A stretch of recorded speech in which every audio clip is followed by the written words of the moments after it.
Transient diffusion in mass transfer implies the differences of concentration over time. But why is it important? Let me answer that with one example. Semiconductors. Semiconductors are used in the development of transistors, which at the same time are used for the development of GPS devices, or cell phones, or even laptop computers. Pretty much everything that has helped us to get through this quarantine. Perhaps this makes more sense if we try to solve a problem. For example, in the fabrication of a semiconductor, boron has to diffuse a small distance in a solid crystalline silicon wafer.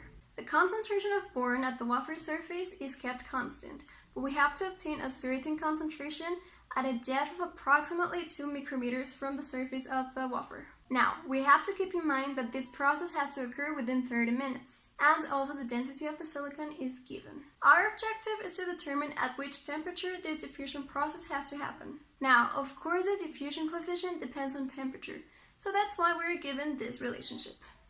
Here, d sub 0 is the proportionality constant of units that is consistent with the diffusion coefficient. Q sub 0 is activation energy. R is the thermodynamic constant, and T is the absolute temperature. All of this data is summarized in the next tables. For the development of the transport model, first we have to start with the mass balance.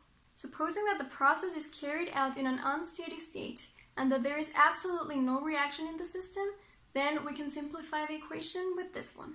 Here, the Nabla operator indicates that there might be transport in other directions. However, if we assume that the transport only happens in the c direction, that means our vertical axis, then we can get rid of the other two terms. Now the mass balance is reduced to this. Now we have to work with Fick's law. In this expression, the term of YA times NA approaches to 0 for two main reasons. The first one is that there is no bulk motion since the solid remains static. And the second one is that the concentration of boron is so small compared to the density of silicon that we can say that boron behaves as a diluted solution.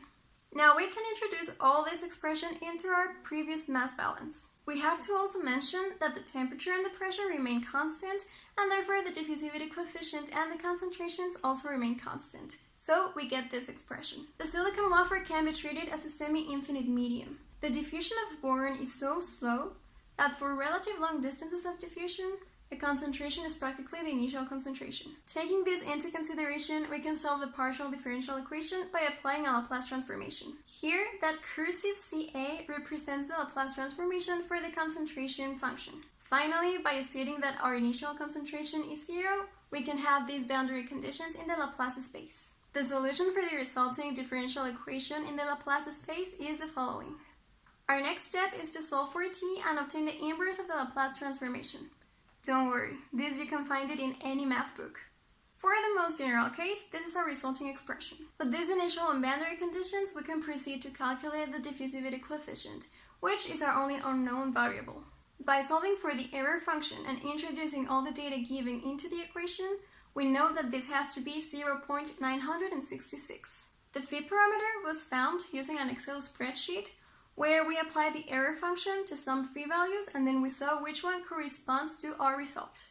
Once we have done this, the diffusivity coefficient satisfies this equation and we get the result of 2.47 times 10 to the minus 18 squared meters over a second. Now that we have this value, we can relate it to the previously mentioned equation. All the data is known, so we only have to rearrange a little bit the equation and solve for the temperature. And this gives us a result of 1204 degrees Kelvin, which is a pretty high temperature. If we graph the concentration profile, it would look exactly just like this. If we graph it for longer periods of time and for longer distances, then we'll see that the concentration is practically the initial concentration. Now, what can we conclude from this? It is of great importance to analyze the conditions of our system and how they influence in the diffusion process. Clearly, the diffusion coefficient is very sensitive to temperature, and that's why we have to operate at a very specific value. The calculated temperature is very high because a lot of atoms need to diffuse, practically the same amount as the ones in the surface. And we now know that diffusion in solids is not that easy. Also, we have to keep in mind that this process occurs in a very short time. And there you have it. This is how you solve transient diffusion problems for semi-infinite mediums.